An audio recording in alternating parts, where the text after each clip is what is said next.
Así que decidimos retomar esta cuestión de leyendo en voz alta que empezamos a hacer el año pasado por una cuestión de distracción y de compartir. Y bueno, pues ahora lo retomamos, que a propósito de que, les cuento, estoy en un como círculo de lectura familiar y pues como que eso me motivó a retomar también mis lecturas en voz alta aquí a través de las redes y que también las estaré poniendo por mi canal de YouTube en Habitante Lunar para que las busquen después allí como ya posteriormente. De todas formas se van a quedar aquí en la página de Face. Y creo que en algún momento, el año pasado que estuve haciendo esto leyendo en voz alta, leí a Horacio Quiroga, pero pues era cuando ya mi teléfono anterior estaba agonizante y pues hubo como muchas fallas, entonces lo voy a volver a hacer hoy. Hoy retomamos el leyendo en voz alta, dedicándoselo a este escritor uruguayo que me encanta y me impresiona muchísimo, al buen Horacio Quiroga. Y pues ahí les va. A ver, espero que pues que les lata. Procuraré estarlo haciendo otra vez constantemente. Espero que mi estado anímico y demás cuestiones retorcidas que suceden por acá me lo permitan. Yo intentaré todo para que suceda. Y bueno, les voy a contar más o menos cómo va a ser la dinámica, por si ya no se acuerdan de lo que hacíamos el año pasado. Bueno, les leo un poquito de datos biográficos del escritor y luego les leo algún texto. En esta ocasión voy a leer un cuento que, que se supone que es infantil, pero yo todavía tengo mis dudas de si se lo leería a un niño. No lo sé. Bueno, en fin, a ver, voy. Les cuento. Bueno, se llama Horacio Silvestre Quiroga Forteza. Él nace un 31 de diciembre de 1878 en Salto, Uruguay, y muere un 19 de febrero de 1937 en Buenos Aires. Se suicida con cianuro después de un proceso largo de cáncer prostático. Entonces, bueno, pues de por sí su vida está como muy impregnada de tragedia, muy, muy marcada. De repente no se puede precisar si qué es más impactante como en ese punto trágico, si su obra o su vida. Y yo creo que ambas influyen mutuamente, aunque más su vida a su obra, seguro. Eh, y de verdad es que está como, yo creo que sí, leyendo su biografía, estuve haciendo unas búsquedas exhaustivas. Ay, perdón, me distraje porque estoy viendo ahí que el teléfono habló, pero no puedo leer sus comentarios hasta después que termine el video, perdón. Pero bueno, les decía, haciendo como una búsqueda exhaustiva de sus biografías, pues encontré muchos datos y de repente creo que me impacté igual que si estuviera leyendo alguno de sus cuentos. Yo conocí a este escritor hace muchos años, muchos años. Yo creo que de las primeras cosas que leí cuando logré tener una computadora con un programa parlante, ya hace mucho tiempo, le estoy hablando como del 98 más o menos, y me encontré con este escritor y sus cuentos, y en aquel tiempo me acuerdo que me había impactado mucho y se volvió uno de mis favoritos, eh, por lo compleja que es su escritura y por lo ruda también que es. Eh, y bueno, en esta ocasión que decidí volver a retomar el leyendo en voz alta y quise dedicárselo a este escritor, bueno, me puse otra vez a buscar biografías, como a releer cosas, además de que es un autor que leímos en el círculo de lectura que les digo que estamos formando ahora acá con la familia. Entonces, híjole, pues encontré como cosas muy impactantes, algunas no las recordaba, otras no las conocía. Eh, y bueno, pues está muy rudo porque su vida está como muy envuelta en cosas trágicas, en almas que se disparan imprudencialmente y suicidios, muchos suicidios. Entonces, uff, no sé qué efecto causará eso en el interior de una persona a nivel emocional y a nivel como de la visión que tendrá después y la forma de acercarse al mundo. Pero, uff, no sé, en sus cuentos lo podemos verificar, ¿no? Como qué huella dejan ese tipo de vivencias, seguramente. Aunque no con esto digo que quien viva este tipo de vivencias necesariamente tenga que escribir así, o que quien escriba de esta manera y en este género como tan impactante necesariamente haya vivido cosas de ese estilo, ¿no? Pero bueno, en este caso así fue. Por ejemplo, les puedo contar, su padre, que se llama Prudencio Quiroga, muere cuando él era bebé porque al parecer se le dispara un arma imprudencialmente y muere. Aunque hay también otras biografías que hablan de un posible suicidio, que no se sabe. Y luego, cuando tiene 17 años, Horacio Quiroga, ya con un padrastro, que es una pareja de su madre, También el hombre sufre una hemorragia cerebral, tiene un montón de problemas y complicaciones y termina suicidándose. Y también le toca a Quiroga mirar esto, ¿no? Luego, en 1901, mueren sus hermanos, 2 de sus hermanos, los mayores, mueren de tifoidea. Y luego, a principios de 1902, él trata de mostrarle el uso de cómo funciona un arma a un amigo de él, que está involucrado en un problema y parece que se iba a batir a duelo o tenía que defenderse. Entonces Quiroga le empieza a enseñar, según los datos biográficos que encontré, le empieza a enseñar como el uso del arma y se les dispara accidentalmente y su amigo muere. Entonces, otra vez, ¿no? Otra vez un accidental disparo a su amigo Federico Ferrando. Y bueno, luego el 6 de diciembre de 1915 se suicida también su primer mujer. Él se casa 2 veces, bueno, su primer pareja se suicida. Entonces, y tiene, al parecer, según los datos que encontré, una agonía como de 8 días, ¿no? Entonces, impactante también. Y parece que en 1933 otro de sus amigos y quien fue un apoyo importante, Baltasar Brum, también se suicida. No encontré datos de las razones por las cuales, pero es muy impresionante cómo estas situaciones se repiten a lo largo de su vida, todo el tiempo. Su hija mayor también se suicidó después de que él murió y también años después, según los datos biográficos que he encontrado, su hijo también se suicida en 1951.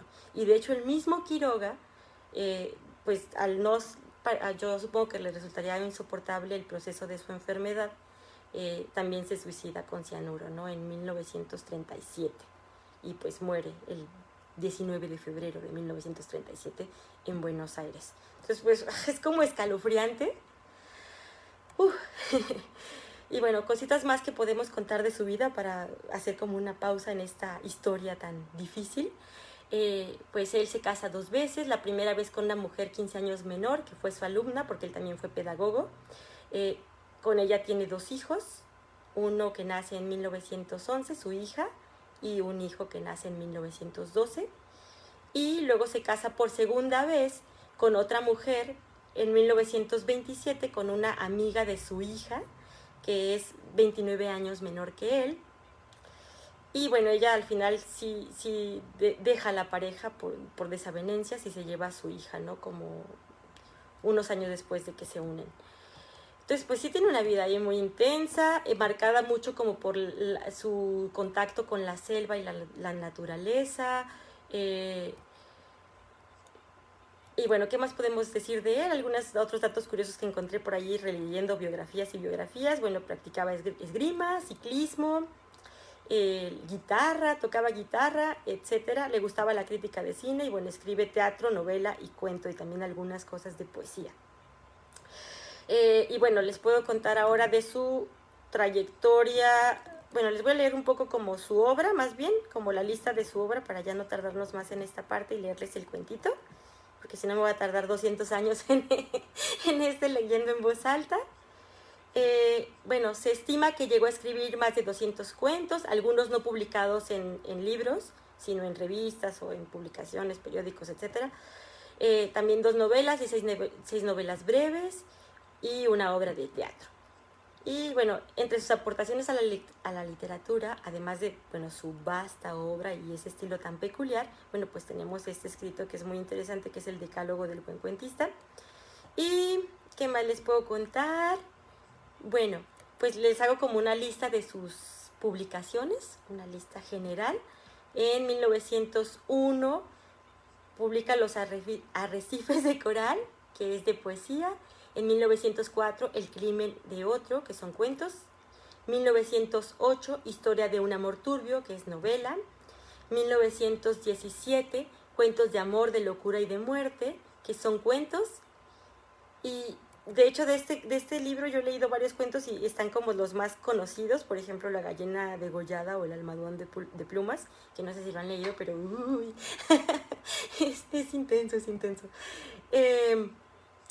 Y bueno, después en 1918 Cuentos de la selva, que es un libro de cuentos infantiles, que es de donde voy a extraer el cuentito que les voy a leer en un momento. Y luego 1920, El Salvaje, que también es libro de cuentos. 1920, Las Sacrificadas, que es su obra de teatro. 1921, Anaconda. 1924, El Desierto, que en este libro está uno de mis cuentos favoritos de este autor, que es el cuento de Juan Darien, que no sé si lo han leído. Y luego 1926, Los Desterrados. Aquí hago una precisión rápida. Creo que su mejor época, hablando de lo literario, fue de 1917 a 1926. Después ya fue como en declive. 1929, Pasado Amor, que fue una novela. Y en 1935, Más Allá, que es también un libro de cuentos. Y bueno, pues es más o menos lo que puedo contarles un poco de su vida y de su obra. Perdonen mi habla tan atropellada, pero bueno, estoy como reacomodándome otra vez, volviendo, resurgiendo por milésima vez. Y pues ahí vamos, les voy a leer un cuentito que está en esto de Cuentos de la Selva, que es infantil, pero que yo la primera vez que lo leí, les estoy hablando de hace un chorro de años, pero la primera vez que lo leí me dio mucho escalofrío y no me pareció como algo tan infantil. Pero bueno, no todos los cuentos de este libro de Cuentos de la Selva es así. Yo creo que este es el más aterrador de todos. A mí me lo parece. A ver, ¿tú qué opinas? Tú que nos miras o nos escuchas. Ahí les va, se los voy a leer. Las medias de los flamencos. Cierta vez, las víboras dieron un gran baile e invitaron a las ranas, a los sapos, a los flamencos y a los yacarés y a los pescados. Los pescados, como no caminan, no pudieron bailar, pero siendo el baile a la orilla del río, los pescados estaban asomados a la arena y aplaudían con la cola. Los yacarés, para adornarse bien, se habían puesto en el pescuezo un collar de bananas y fumaban cigarros paraguayos. Los sapos se habían pegado escamas de pescado en todo el cuerpo y caminaban meneándose como si nadaran. Y cada vez que pasaban muy serios por la orilla del río, los pescados les gritaban, haciéndoles burla. Las ranas se habían perfumado todo el cuerpo y caminaban en dos pies. Además, cada una llevaba colgada como un farolito una luciérnaga que se balanceaba. Pero las que estaban hermosísimas eran las víboras. Todas sin excepción estaban vestidas con traje de bailarina del mismo color de cada víbora. Las víboras coloradas llevaban una pollerita de tul colorado, las verdes una de tul verde, las amarillas otra de tul amarillo y las yararás una pollerita de tul gris pintada con rayas de polvo, de ladrillo y ceniza, porque así es el color de las yararás. Y las más espléndidas de todas eran las víboras de coral, que estaban vestidas con larguísimas gasas rojas, blancas y negras y bailaban como serpentinas. Cuando las víboras danzaban y daban vueltas apoyadas en la punta de la cola, todos los invitados aplaudían como locos. Solo los flamencos, que entonces tenían las patas blancas y tienen ahora, como antes, la nariz muy gruesa y torcida, solo los flamencos estaban tristes, porque como tienen muy poca inteligencia, no habían sabido cómo adornarse. Envidiaban el traje de todos, y sobre todo el de las víboras de coral. Cada vez que una víbora pasaba por delante de ellos, coqueteando y haciendo ondular las gasas de serpentinas, los flamencos se morían de envidia. Un flamenco dijo entonces: yo sé lo que vamos a hacer. Vamos a ponernos medias coloradas, blancas y negras, y las víboras de coral se van a enamorar de nosotros. Y levantando todos juntos el vuelo, cruzaron el río y fueron a golpear en un almacén del pueblo. ¡Tan, tan! Pegaron con las patas. ¿Quién es?, respondió el almacenero. Somos los flamencos. ¿Tienes medias coloradas, blancas y negras? No, no hay, contestó el almacenero. ¿Están locos? En ninguna parte van a encontrar medias así. Los flamencos fueron entonces a otro almacén. ¡Tan, tan! ¿Tienes medias coloradas, blancas y negras? El almacenero contestó. ¿Cómo dice? ¿Coloradas, blancas y negras? No hay medias así en ninguna parte. Ustedes están locos. ¿Quiénes son? Somos los flamencos, respondieron ellos. Y el hombre dijo: entonces son con seguridad flamencos locos. Fueron a otro almacén. ¡Tan, tan! ¿Tienes medias coloradas, blancas y negras? El almacenero gritó: ¿de qué color? ¿Coloradas, blancas y negras? Solo a pájaros narigudos como ustedes se les ocurre pedir medias así. Váyanse enseguida. Y el hombre los echó con la escoba. Los flamencos recorrieron así todos los almacenes y de todas partes los echaban por locos. Entonces, un tatú que había ido a tomar agua al río se quiso burlar de los flamencos y les dijo, haciéndoles un gran saludo: buenas noches, señores flamencos. Yo sé lo que ustedes buscan. No van a encontrar medias así en ningún almacén. Tal vez haya en Buenos Aires, pero tendrán que pedirlas por encomienda postal. Mi cuñada la lechuza tiene medias así. Pídanselas y ella les va a dar las medias coloradas, blancas y negras. Los flamencos le dieron las gracias y se fueron volando a la cueva de la lechuza y le dijeron: buenas noches, lechuza. Venimos a pedirte las medias coloradas, blancas y negras. Hoy es el gran baile de las víboras y si nos ponemos esas medias, las víboras de coral se van a enamorar de nosotros. Con mucho gusto, respondió la lechuza. Esperen un segundo y vuelvo enseguida. Y echando a volar, dejó solos a los flamencos y al rato volvió con las medias. Pero no eran medias, sino cueros de víboras de coral, lindísimos cueros recién sacados a las víboras que la lechuza había cazado. Aquí están las medias, les dijo la lechuza. No se preocupen de nada, sino de una sola cosa. Bailen toda la noche, bailen sin parar un momento, bailen de costado, de pico, de cabeza, como ustedes quieran, pero no paren un momento, porque en vez de bailar, van entonces a llorar. Pero los flamencos, como son tan tontos, no comprendían bien qué gran peligro había para ellos en eso.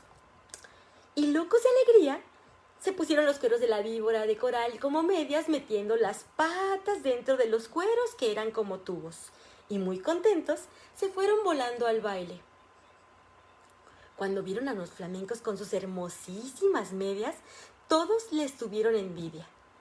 Las víboras querían bailar con ellos únicamente, y como los flamencos no dejaban un instante de mover las patas, las víboras no podían ver bien de qué estaban hechas aquellas preciosas medias. Pero poco a poco, sin embargo, las víboras comenzaron a desconfiar. Cuando los flamencos pasaban bailando al lado de ellas, se agachaban hasta el suelo para ver bien. Las víboras de coral, sobre todo, estaban muy inquietas. No apartaban la vista de las medias y se agachaban también tratando de tocar con la lengua las patas de los flamencos, porque la lengua de las víboras es como la mano de las personas. Pero los flamencos bailaban y bailaban sin cesar, aunque estaban cansadísimos y ya no podían más. Las víboras de coral, que conocieron esto, pidieron enseguida a las ranas sus farolitos, que eran bichitos de luz, y esperaron todas juntas a que los flamencos se cayeran de cansados.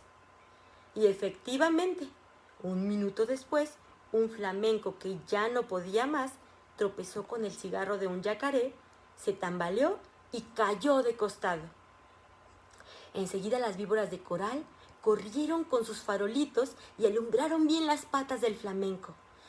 Y vieron que eran aquellas medias y lanzaron un silbido que se oyó desde la orilla del Paraná. ¡No son medias!, gritaron las víboras. ¡Sabemos lo que es! ¡Nos han engañado! Los flamencos han matado a nuestras hermanas y se han puesto sus cueros como medias. Las medias que tienen son de víboras de coral.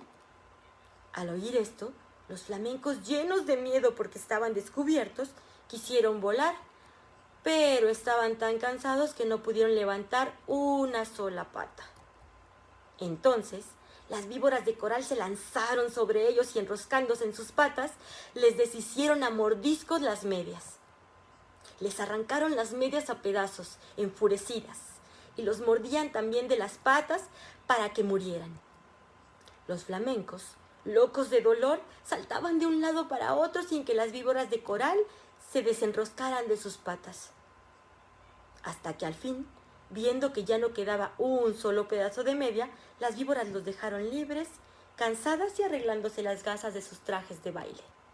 Además, las víboras de coral estaban seguras de que los flamencos iban a morir, porque la mitad por lo menos de las víboras de coral que los habían mordido eran venenosas. Pero los flamencos no murieron. Corrieron a echarse al agua sintiendo un grandísimo dolor. Gritaban de dolor y sus patas, que eran blancas, estaban entonces coloradas por el veneno de las víboras. Pasaron días y días y siempre sentían terrible ardor en las patas y las tenían siempre de color de sangre porque estaban envenenadas. Hace de esto muchísimo tiempo y ahora todavía están los flamencos casi todo el día con sus patas coloradas metidas en el agua, tratando de calmar el ardor que sienten en ellas. Y a veces se apartan de la orilla y dan unos pasos por tierra para ver cómo se hallan. Pero los dolores del veneno vuelven enseguida y corren a meterse en el agua. A veces el ardor que sienten es tan grande que encogen una pata y quedan así horas enteras, porque no pueden estirarla. Esta es la historia de los flamencos que antes tenían las patas blancas y ahora las tienen coloradas. Todos los pescados saben por qué es y se burlan de ellos, pero los flamencos, mientras se curan en el agua, no pierden ocasión de vengarse comiendo a cuanto pescadito se acerca demasiado a burlarse de ellos. Y colorín colorado, este cuento se ha acabado. ¿Qué les parece? ¿Sí les suena como a cuento infantil? Ay, yo si estuviera pequeña creo que me daría miedito. No, se me hizo muy impresionante. Cuando lo leí no me lo esperaba. Porque, no sé, como que me hice otra idea pensando en que era un libro de cuentos infantiles. Ya había leído otras cosas, ¿no? Para entonces, ya había leído El Almohadón, ya había leído La Gallina Degollada, ya había leído Juan Darien y me había enamorado de ese cuento. Pero, pues dije, a ver, cuentos de la selva, cuentos infantiles, vamos a ver. Y, ¡ay Dios! Me encontré con eso. Bueno, pues esto fue Leyendo en Voz Alta del día de hoy. Es dedicado a este escritor uruguayo Horacio Quiroga. Espero que lo hayan disfrutado. Espero que se asomen a otras cositas de su obra, que es muy vasta y muy interesante. Y que, bueno, pues puede impactar seriamente al buen lector. Bueno, pues ya me voy. Se libran de mí por el día de hoy. Estoy retomando esto. Espero que haya salido bien. Vamos a ver si lo puedo subir al canal de YouTube también. Y pues dejen sus comentarios, qué cosa quieren que les lea la próxima semana, qué escritor o qué onda, que quieren poesía, cuento, un trocito de novela. Ya ustedes me contarán. Bueno, saludichis y hasta la próxima.